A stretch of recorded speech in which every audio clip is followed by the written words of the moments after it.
नमस्कार. SP news मध्ये आपले स्वागत आहे.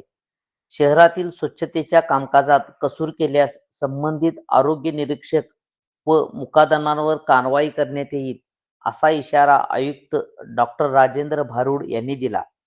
शहर स्वच्छतेच्या अनुषंगाने सर्व आरोग्य निरीक्षक व मुकादमांचा आढावाही त्यांनी घेतला. यावेळी बोलताना आयुक्त डॉक्टर राजेंद्र भारुड यांनी शहरातील रस्त्यांवर कचरा साचल्याच्या तक्रारी वारंवार समोर येत आहेत.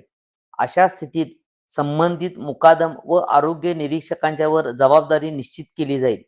ज्या प्रभागात कचरा अधिक प्रमाणात आढळेल त्या ठिकाणच्या मुकादमावर थेट कारवाई करण्यात येणार आहे.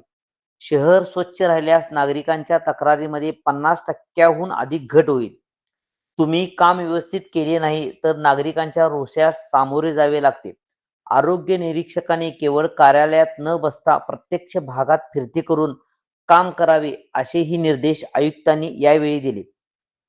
डॉक्टर राजेंद्र भारुड पुढे म्हणाले, सध्या उन्हाची तीव्रता खूपच आहे.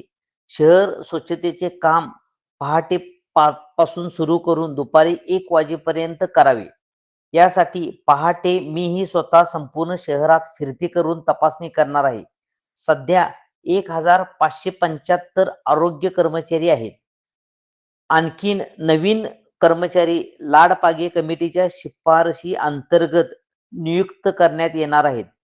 यामध्ये महापालिकेच्या हद्दीत आलेल्या तावडे हॉटेल ते गांधीनगरचा एरिया ही आपल्याला आता स्वच्छता करावी लागणार आहे. त्यामुळे नव्याने नियुक्ती केलेल्या काही कर्मचाऱ्यांची या ठिकाणीही नियुक्ती केली जाईल.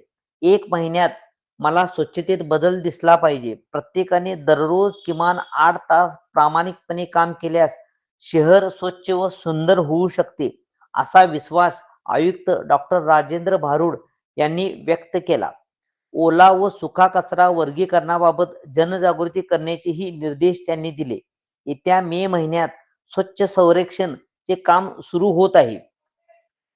पहिल्या 3 मध्ये स्थान मिळवण्यासाठी सर्वांनी एकत्रितपणे प्रयत्न करावे, असे आवाहन डॉक्टर भारुड यांनी केले. या बैठकीला अतिरिक्त आयुक्त रविकांत अडसूळ, उपायुक्त परितोष कंकाळ, सहाय्यक आयुक्त विजय पाटील, मुख्य आरोग्य निरीक्षक जयंत पवार तसेच सर्व विभागीय आरोग्य निरीक्षक व मुकादम उपस्थित होते.